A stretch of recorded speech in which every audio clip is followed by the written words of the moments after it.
Mesdames, Messieurs, bonsoir à tous et bienvenue sur HK6 Télévision. Vous êtes de plein pied dans l'émission Toucher un tout nouvel épisode sur la télévision Katangasi Territoire. Aujourd'hui, nous serons plongés dans la pédagogie musicale. Qu'est-ce qu'on doit retenir de ce qu'on appelle style classique ou encore les jazz? On aura en tout cas beaucoup de notions aujourd'hui dans cette émission avec les jazzmen ou les professeurs Lito Munga. Il va donc essayer de partager son expérience mais également son expertise à vous mélomanes de la bonne musique, mais aussi à vous téléspectateurs, n'est-ce pas, passionnés de la musique qui nous regardez en ce moment sur HK6 Télévision. Merci donc de l'attention nous accorder et surtout restez bien connectés, bien scotchés pour avoir, n'est-ce pas, cette séance d'apprentissage, cette séance de pédagogie musicale ensemble avec vous sur HK6 Télévision. Bienvenue à tous.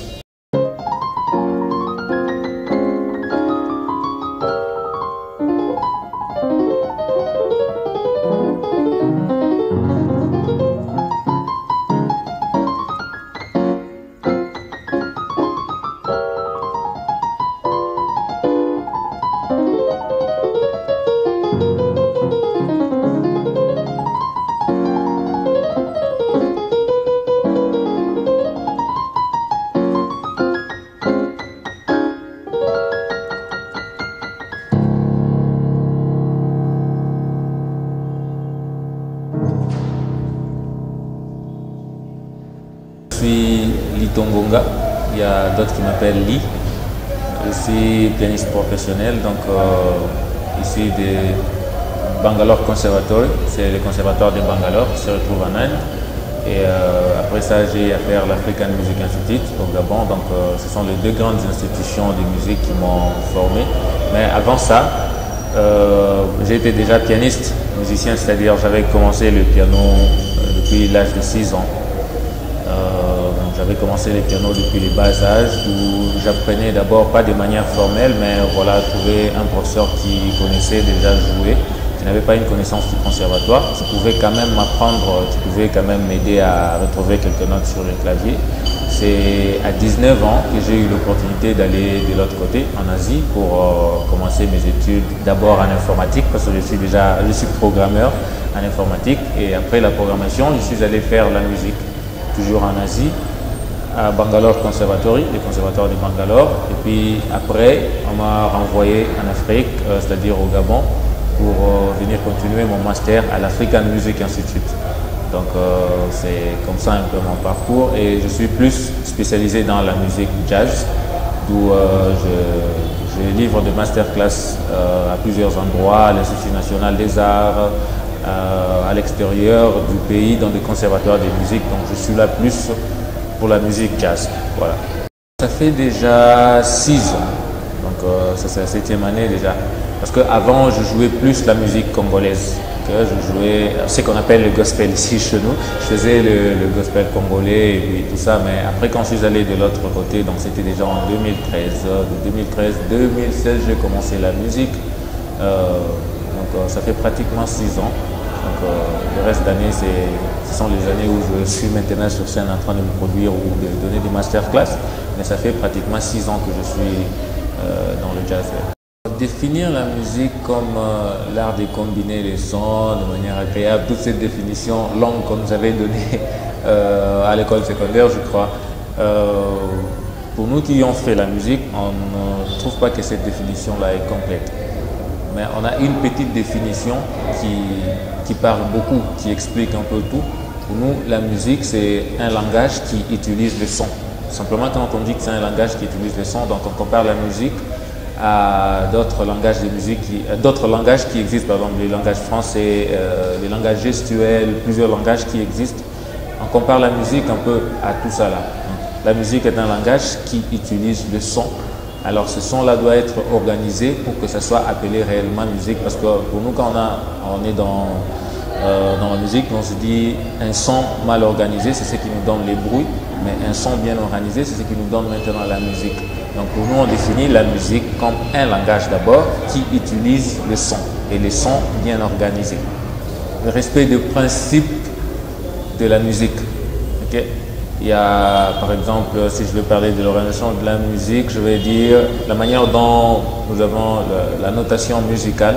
les partitions, tout ça. C'est-à-dire on s'organise de manière à ce que la musique puisse avoir son propre langage, la manière dont on peut l'écrire, la manière dont on peut transmettre ça chez d'autres personnes.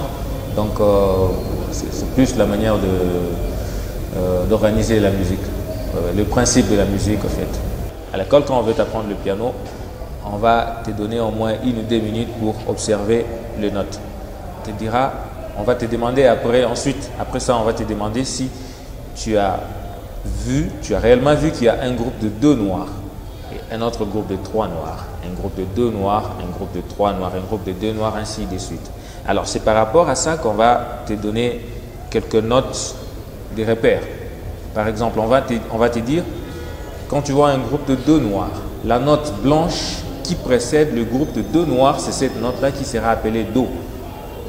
C'est-à-dire, il y a plusieurs Do sur ce clavier. Si je vois le groupe de 2 noirs, la note blanche qui précède le groupe de 2 noirs, elle sera appelée Do. Alors, la note blanche qui précède le groupe de 3 noirs, elle sera appelée Fa. C'est-à-dire, si je vois un groupe de 3 noirs sur le clavier, la note blanche qui précède ce groupe de 3 noirs, elle sera appelée Fa. Alors après ça, c'est alors qu'on va te donner comment jouer la gamme majeure sur le clavier. C'est-à-dire, on te demande déjà si tu connais Do, Ré, Mi, Fa, Sol, La, Si, Do. Parce que déjà, quand on n'est pas musicien, on connaît qu'il y a quelque chose qui existe dans la musique qu'on appelle la gamme majeure. Do, Ré, Mi, Fa, Sol, La, Si, Do. Alors, on va te dire Do, tu as trouvé Do. Alors, continue. Ré, Mi, Fa.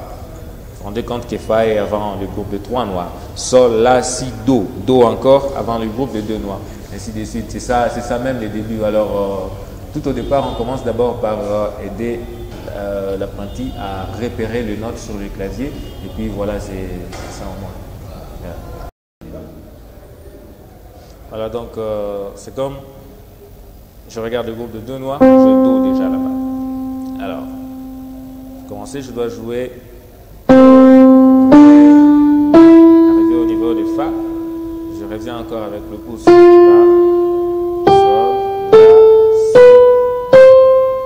Là, ça dépend aussi de la doigté, la manière dont nous plaçons le doigt, parce que quand on commence à apprendre le clavier, dès le départ, on vous dira qu'il faut respecter le note d'abord, et puis après, vous devez respecter l'emplacement du doigt. On parle de la doigté. Donc, l'emplacement du doigt, vous devez bien respecter cela parce que une fois vous placez le doigt comme vous voulez, vous n'arriverez pas à faire d'autres mouvements difficiles qui existent en musique, spécialement pour le piano. Donc là, on nous conseille plus de suivre la doigté et puis tout ça parce que, en fait, la musique, nous l'avons déjà dans notre tête. Il y a des gens qui peuvent reproduire, qui peuvent même arriver à fredonner le son du piano qu'ils entendent souvent. Quelques morceaux qu'ils aiment, ils peuvent arriver à fredonner. Mais le problème est au niveau du doigt. L'exécution du son que vous avez dans la tête, vous ne saurez pas exécuter ça sur le clavier parce qu'on ne vous a pas encore appris comment placer le doigt sur le clavier. Alors, d'où, quand on vous parle de notes, après, deuxième étape, c'est d'abord vous aider à connaître comment est-ce qu'on va placer le doigt sur le clavier. Plusieurs définitions que plusieurs institutions de musique nous ont données pour la musique classique, sur la musique classique et le jazz.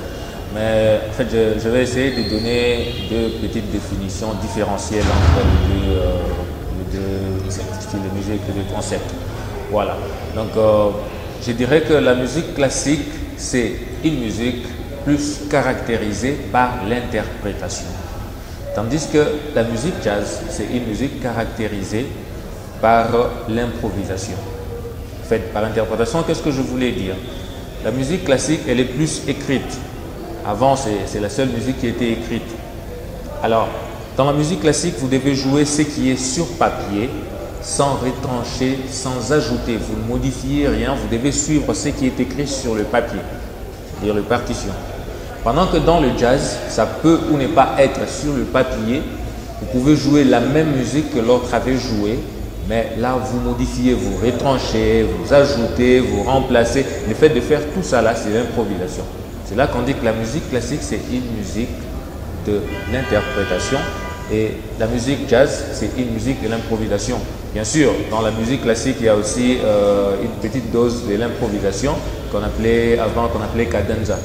Donc les cadenza, c'était une improvisation où quand vous êtes en train de jouer en symphonie, voilà, on dit à un instrumentiste, on lui prévient déjà qu'il doit préparer un petit morceau pour lui seul, qu'il ne va pas répéter avec tout le monde, mais on va jouer d'abord ensemble, et puis quand on va lui laisser le temps, il joue. Il a préparé ça sur papier pour lui-même, donc pour les autres, ça va paraître comme une improvisation. Mais comme ça s'est préparé sur papier et la personne qui a composé doit suivre ce qui est sur papier, alors là, on a annulé l'idée de dire que c'est l'improvisation.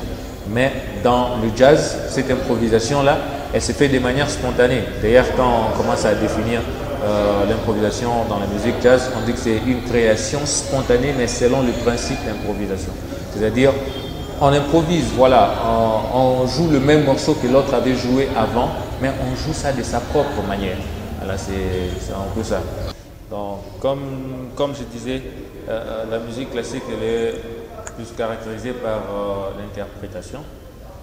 C'est-à-dire, pour jouer ça normalement, je dois avoir une partition devant moi pour interpréter, mais des fois, le fait de jouer plusieurs fois un morceau classique, on parvient à mémoriser ça, surtout les morceaux qui sont très populaires dans la musique classique. Je vais choisir un morceau que tout le monde pourra reconnaître, peut-être c'est For Elise. Alors, c'est un morceau que vous allez reconnaître facilement.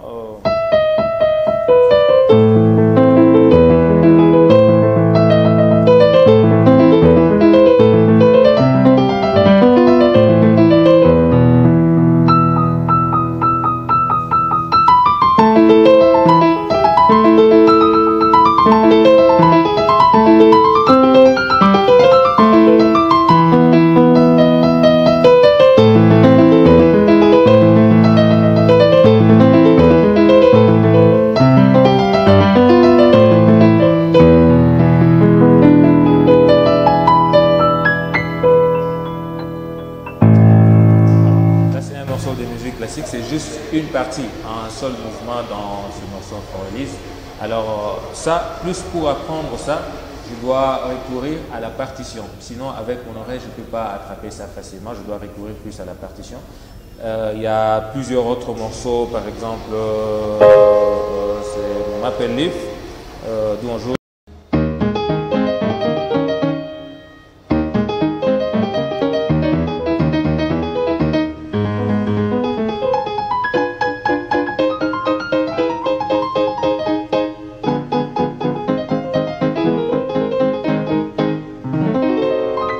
Maple Leaf, donc ça aussi, je dois faire intervenir, pour apprendre ça, je dois plus aller avec la partition comme c'est les classiques, donc je dois interpréter fidèlement, vous voyez, c'est comme la notion d'interprétation, c'est faire au moins le 98%, 97% de ce que l'auteur avait fait, okay?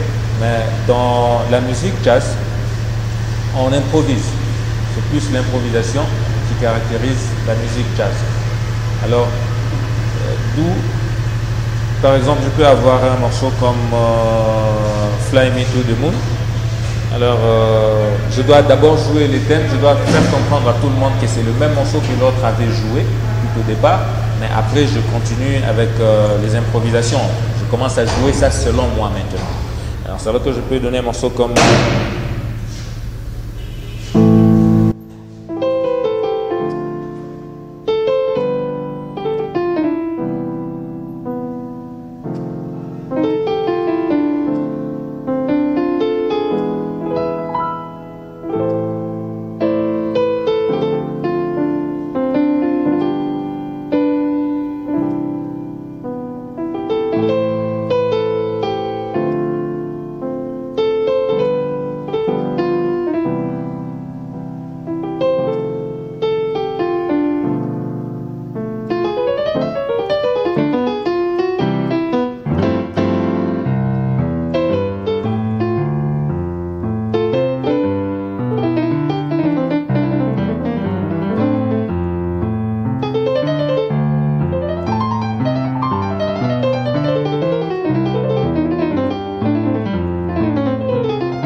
Voilà. Parfois, Voilà. Parfois, on ne peut pas arriver à reconnaître le morceau quand on écoute pour la première fois directement au niveau de l'improvisation, parce que là, je modifie, je commence à jouer le même morceau, mais selon moi. Alors, il faut mieux écouter d'abord le thème au début. Le thème va ressembler, même si je joue ça de ma propre façon, mais ça va ressembler à l'original, ce que le compositeur avait joué. Et après, quand je commence les impros, c'est moi-même le thème. Donc, c'est ça même les classiques au jazz. Voilà, du classique au jazz, c'est-à-dire quitter de la musique classique, quitter la musique de l'interprétation pour aller vers la musique de l'improvisation. Parce que ça se voit même sur le plan pratique quand nous avons des pianistes qui ont fait d'abord une formation en musique classique, ils deviennent bons quand ils se lancent dans les jazz. Mais ils ont plus de difficultés. Pourquoi? Parce qu'ils sont habitués à lire seulement, à lire les partitions et puis tout ça. Mais quand on les met dans un monde où il doit improviser, il y a trop de difficultés. Alors facilement, s'il faut quitter de la musique classique vers le jazz, il faut plus apprendre d'abord le principe d'improvisation. Il y a des principes d'improvisation qui existent que en fait, pour celui qui veut entrer dans le monde du jazz, il doit d'abord commencer par apprendre le principe d'improvisation pour bien entrer dans le jazz. L'improvisation jazz, en fait, ça découle toujours de l'improvisation, parce que quand on parle de l'improvisation, on dit que c'est la manière spontanée de créer d'autres phrases, d'autres mélodies, mais selon les principes d'improvisation. Ces principes d'improvisation, rien d'autre que la relation gamme et accord. Pour ceux-là qui sont en musique, déjà, ils vont comprendre la relation entre gamme et accord. C'est-à-dire, il y a deux gammes que l'on peut utiliser pendant ou seulement si on est sur tel ou tel autre accord. Et il y a des gammes que l'on ne peut pas utiliser si on est sur d'autres accords. Donc, c'est ça même le principe d'improvisation. On vous dira, ok, il faut utiliser la gamme X seulement si vous avez l'accord Y à gauche. C'est par exemple quand je fais une phrase, par exemple, cette phrase peut marcher simplement avec ce que je jouais à gauche, avec les accords que je jouais à gauche. Si je joue d'autres accords, par exemple, ça va sonner or. Alors, donc, c'est la relation, le principe d'improvisation, c'est la relation entre gamme et accord, d'où on doit connaître ces principes pour arriver à improviser bien, parce que dans le morceau jazz, c'est une suite d'accords, comme une progression. Voilà, vous avez 4-5 accords qui se suivent. Alors, vous devez avoir aussi 4-5 gammes à utiliser sur ces simples accords que vous avez à gauche. Alors là, je suis en train de parler comme un pianiste, mais si c'est par exemple tout un groupe qui est en train de jouer, où nous avons le bassiste, le pianiste, le saxophoniste et ainsi de suite. Alors c'est l'instrument harmonique qui va commencer à prendre le son. C'est-à-dire l'instrument qui a la possibilité de prendre deux ou plusieurs sons en même temps.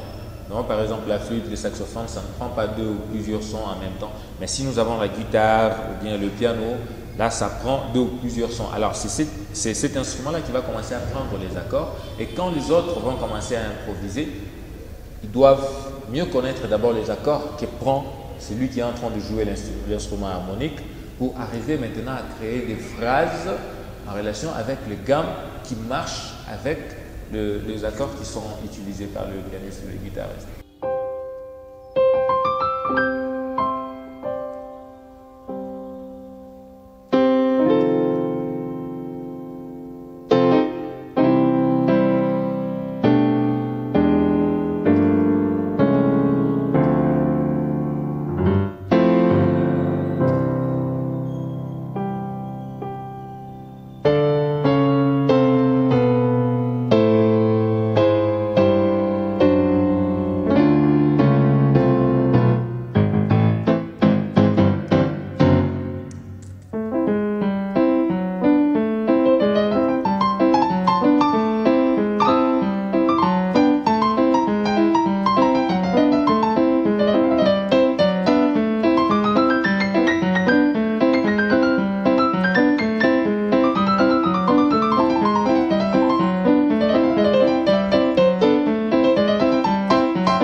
quand on doit poser la voix, c'est-à-dire les instruments doivent prendre déjà la place de...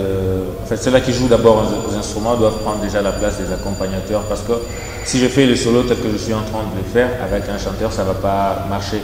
Ça sera comme il y a deux leads qui sont en train de partir.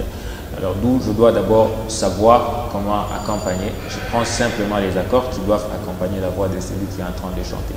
Et pour celui qui est en train de chanter aussi, il faut avoir une voix qui doit faire le jazz, prendre des registres plus qui ressemblent aux voix qui doivent faire le jazz, parce qu'il y a plusieurs techniques aussi pour les chanteurs jazz. Ils ne chantent pas normalement comme nous chantons le R&B ou comme nous chantons la musique classique même, c'est très différent.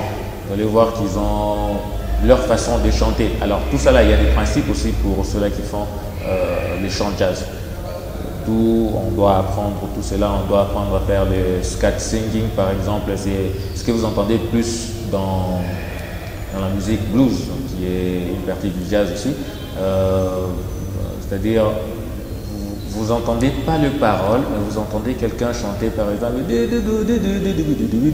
Voilà, ça ne donne pas de paroles, mais ce sont des notes que le chanteur est en train de faire à la bouche, sans y mettre des paroles.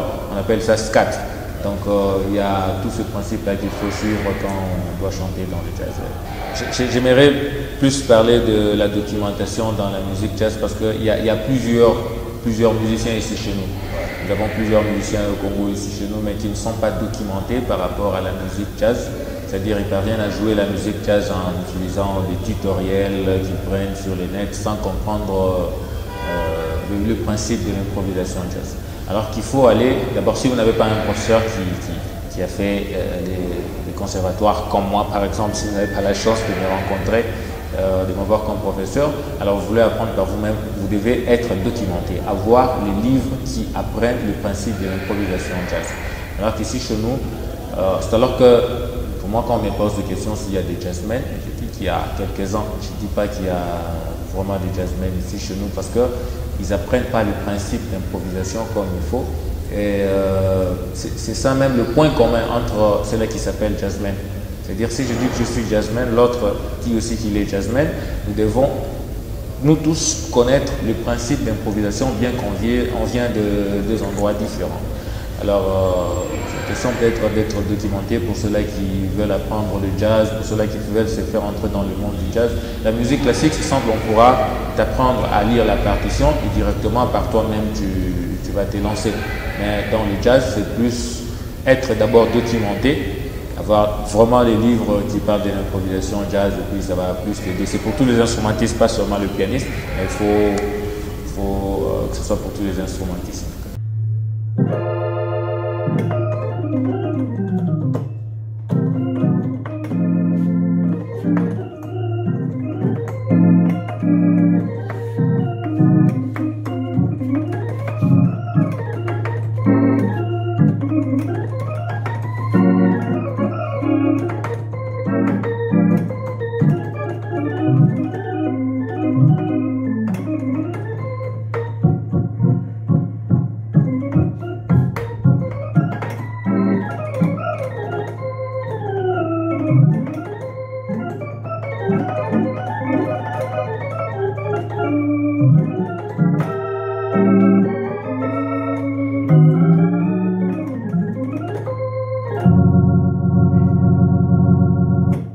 Alors, nous sommes arrivés déjà à la fin de cette première partie de cette pédagogie musicale, encore artistique, basée sur les styles jazz, avec vous, en tant que prof et aussi jazzman.